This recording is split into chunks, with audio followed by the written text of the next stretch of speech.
My name is Josiah. This is Kesha. She's an alcoholic. I am 24 years old. She's 23 years old. And we've been dating now, going on our 4th year. I'm Suren. I'm 30 years old, and this is Davina, but I call her Kalu. And she is 21. We've been dating for 2 years and we've been engaged for 1 year. My name is Malit, I'm 21. This is Olu, she is also 21.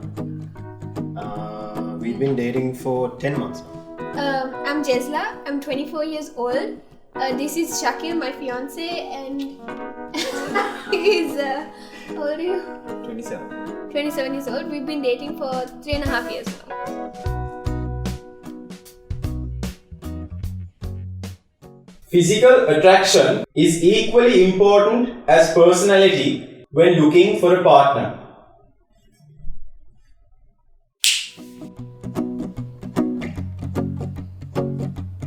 Personally, for me, when you start dating, the first thing that you do is get attracted to the person. And it's after that that you actually get to know the personality and whether you like to be around this person or not.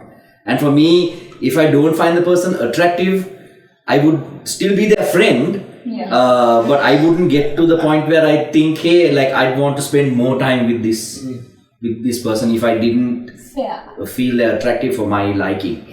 For me, at least, like I have a type. I think most people have a type of the sort of person they are attracted to, right? There have been times that even though I'm not as physically attracted to the person, based on our conversation and our personality and all the other stuff, we vibe and then I become attracted to the person. It's how you as a person view beauty also, like physical like appearance, because if your standards are super high, then I doubt you're ever going to get to know the personality because you're looking for this blonde Barbie, waiting to, get with you kind of. For me, my taste can be like really high in my thinking. But it like somebody else could look at her and be like, what are you thinking kind of like. For me, that their appearance and their physical attractiveness kind of gets cancelled out by their personality. Because like if it's bad, then it's ugly on both sides. It's just ugly on both sides. But like it automatically can, like if their personality is so great, or they're treating me really nicely, they automatically look attractive and seem attractive to me. Oh, thanks. Just something wrong there. Dating apps and social media are effective ways to find a potential romantic partner.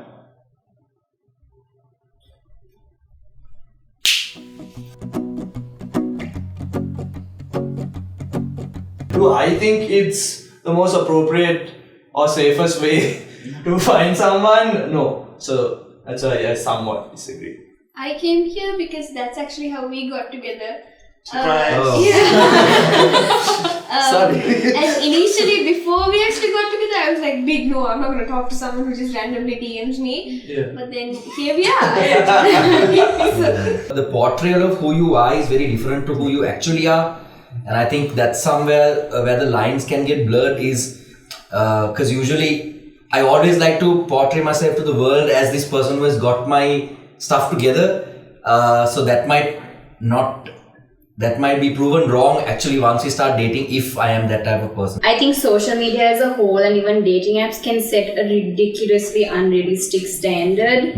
And so obviously people go into it thinking, oh, we're going to find love one day, so, this girl looks like this or this guy looks like this. And I think that is just a major letdown. So when people meet these people, they're extra harsh because they feel like they've been fooled into something, and I think it just breeds a lot of negativity. I'd rather do face-to-face because people have so much trouble having a conversation. So much easier for them to do it over a screen because you don't have to actually deal with the person. The chance of you meeting someone off social media and equally within, your physical environment, the risk is the same because from our culture you have so many proposals and stuff and ultimately you end up meeting someone you've known most of your life through family or whatever, and they end up being a jerk in person. Maybe the only reason I actually agreed to talk to Shakil is because I'd heard of him before. I wouldn't have spoken to a stranger. Oh, okay. Okay. Yes, that makes more sense. So it was social media, but But I also you also knew had a what Yeah. kind of person, like he was at RI with me. Okay. He just decided to approach me through social media. nice. I find one or some of my partner's friends attractive.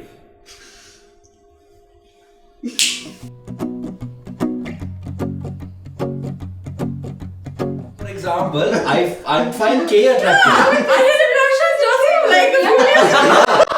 She broke up with her ex because of Josie.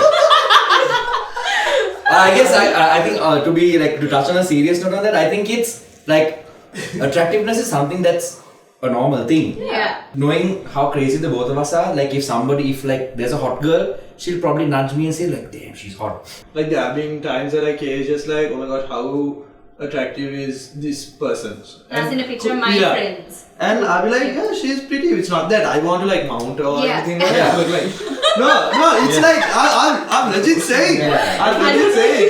You could be appreciating. Appreciate. You could be appreciating beauty, but that Yeah, doesn't yeah. mean you want to Anything be more. with Yeah, that person. exactly. Yeah, you're just And appreciating it also that has to they are come from a attractive. place where I guess both partners are secure. Secure. Yeah. Like, Yeah, if yeah, for sure. there is insecurity, then I feel that like she's like, oh, so you think she's proud? Like, do you Yeah, want to be yeah, with her? yeah. Yeah, Like, then yeah. why don't you go be with her or whatever? And like you said, both partners have to be Yeah. because there's no point in me being secure, and if I know she's insecure about something, and if I say something like that, it'll be quite hurtful to me. Yeah. I'm just gonna cross now, but I got confused. You guys want to say? Yeah, he's been waiting to jump ship. No, because because you sweated there anyway, so I thought. That was in the right place. And you get back here, I'm not even allowed 3 more wives.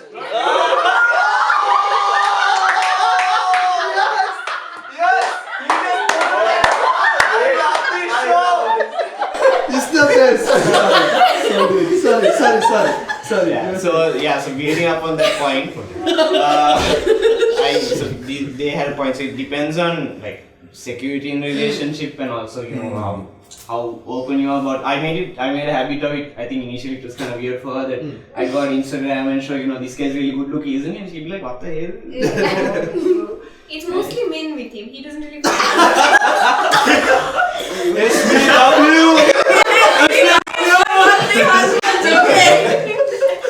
Yeah, so we're chill about it. Yeah. For me personally, it's really hard for me to find another person who's actually in our vicinity attractive. Right. Because I think I'm with him, but like Okay. celebrities for sure. Okay. Like drool over you. I think it takes a lot to be attractive to me. The whole package has to come together. Right. And when I think about his friends and it doesn't really come with no offense, but like there's no one else that I would actually go to a point like, yeah, he's not really. I am unsure if I will be able to survive a long distance relationship.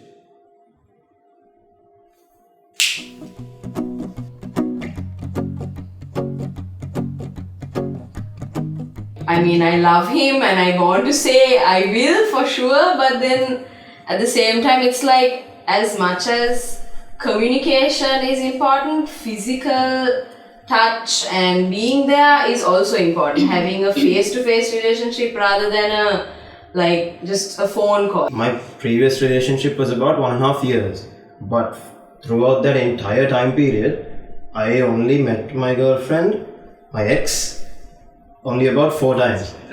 So that physical affection is a must to keep a relationship going. That's what I think. I know so many people who have like been in separate countries and met online, and they've been like dating for like 4 to 5 years and then they eventually get married. Like it works for some, but for me personally, I think if I were to ever get into a relationship, if I wasn't with the person for a few months or at least like half a year before they go abroad, I think it'll be very difficult for me. Because body language says a lot about communication more than your Yeah. physical words. A great example is for me when we went through the 3-month lockdown. The two of us were just at each other's throats the whole time. We fought every day, twice a day, you name it. It was a disaster. The And we schedule. realized that it was not something that if we were going abroad, we would have to break up. just take the space, maybe grow individually or I don't know, with other people, whatever it came to. We both can't go without meeting for like 2 days. She doesn't live that far away from my house, so like we try to meet every day or at least every 2 days. I don't know how idealistic I come off as by standing here, but It's fine, but we're only judging you. so this is my first relationship. So the thing is, I also understand in terms of like people, the kind of commitment and relationship that you all have. There are a lot of factors that go in. The physical relationship is also really important, but I think the question would be how long will they be away from you for?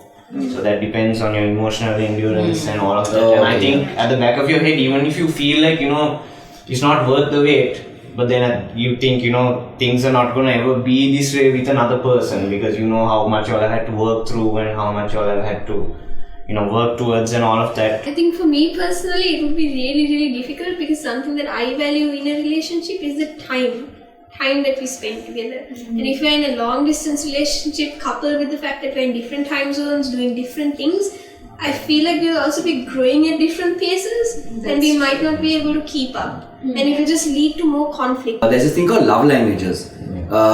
Gift giving, time, physical touch. And I think as long as the two individuals understand what their love language is, majority of the time, because that also changes, as long as they can understand what that is and fulfill that need, I think long distance could work. But like for me, it's physical touch, so I have to have the person. I'm not that I have to squeeze them all the time, but like I need to be in their vicinity all the time, and like always be with them. So I want to live together with my partner before getting married.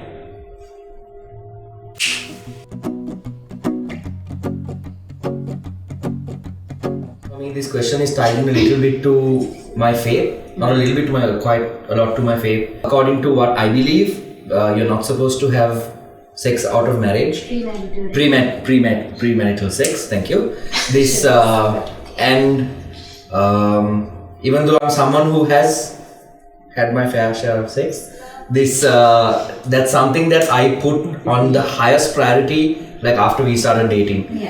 And I know for a fact, because I'm such a physical person and because she's also quite a physical person, if we were to live together, I know for a fact that lines would be crossed. If something happens, the first person I want to tell that to would be Josie. Like I would want to share this with Josie. And sometimes if you have a bad day, you don't want to do anything, but you just need to just be mollycoddled, and like I would love to be able to do that. But at the same time, I feel right now, as much as we might want to, I'm still trying to get my career started, he's just started work. We might not be emotionally in a place where we're able to live together in the long run, because like those things, it's cutesy because we live separately. If you have a fight, you go to your house, you go to your house.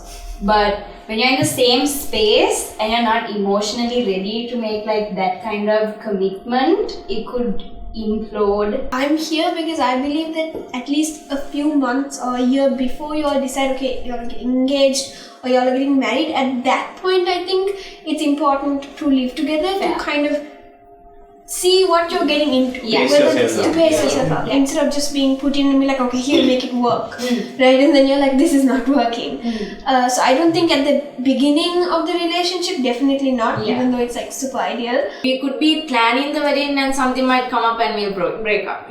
Situations like that happen. So I am, as much as I love him, I am open to the things that might make me uncomfortable, and I am always the kind of person to break it off if I don't want to go through with it. Right? So living together before we make a lifelong commitment is like getting to know a person very intimately, and like understanding whether you can deal with it on a daily basis. Obviously, that which cannot happen with the society and parents and the grandmas. To answer the question, would I like to live with the person I'm going to get married to? Ideally, I don't agree, neither do I disagree. I'm literally neutral, but I came here. I know, like for example, we haven't had sex in our relationship. But I know for a fact that if we did live together, I might want to, like a lot.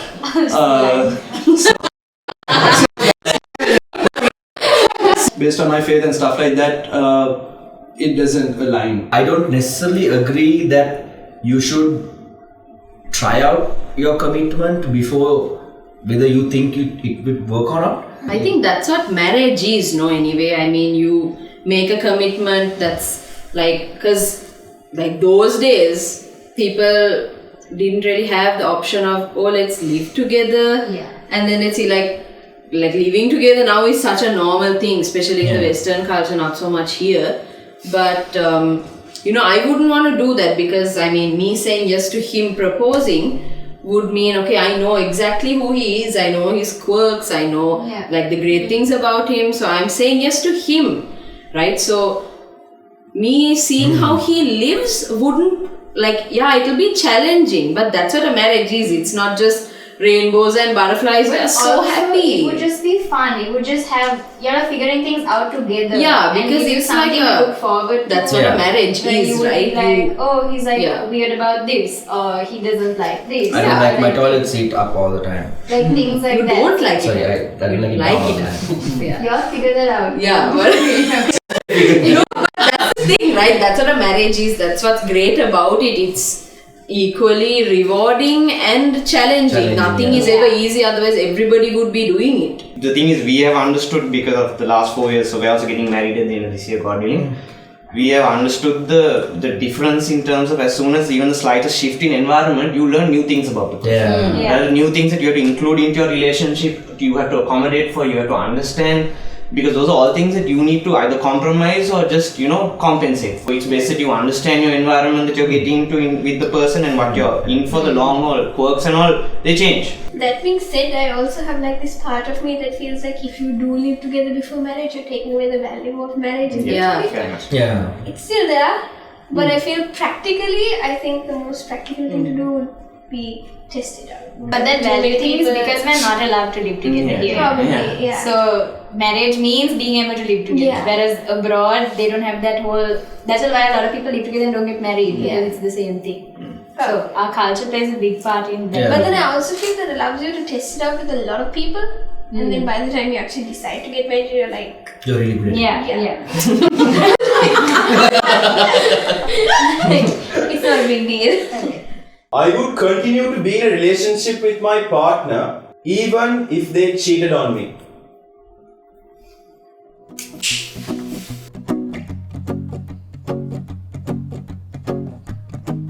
Would I break all things off? It would depend on the situation. It would depend on what happened, how things transpired. Having said that, I can easily talk about it, but I don't know how I'll act in a situation, right? I would have to disagree with that because I was thinking additional to having like a genuine mistake or actually cheating, there's emotional cheating and physical cheating. Whereas you can just be talking to someone and treating them as more as a friend and say like, no, I never did anything. But that doesn't, you're still committing to someone else what you should be committing to the person that you're in a relationship with. So in that sense, I think personally, emotional cheating, if it's not recurring and it's just a one-off thing because there was a lack, something was wrong, a root problem in your relationship, then maybe you can move forward. But I think I would draw the line at physical cheating because that is not something, my love language is physical touch. So to imagine you sharing something that's so important to me with someone else is not really something that I would feel comfortable being able to ever be with someone like that again. when it comes to cheating, I think everything is rooted in choice. So there is no accidents, or I wouldn't even in context, sure. even situation, I personally think that it takes two to get it done. Yeah. So that wouldn't matter to me. If you cheat, that's it. Even if it's emotional, physical, whichever, because at that moment you're making the active choice knowing that you're in a relationship to do this thing with that other person. If you find that they've been cheating on you for a long time, that's a problem. The continuous mistrust and those the real challenge comes when you decide to go forward. You can't trust them, you can't let them go anywhere. Yeah, I might be a little unpopular, I guess, for saying this, but I have cheated. Oh shit. No. So he organized this whole thing to tell you that. No. This is an intervention.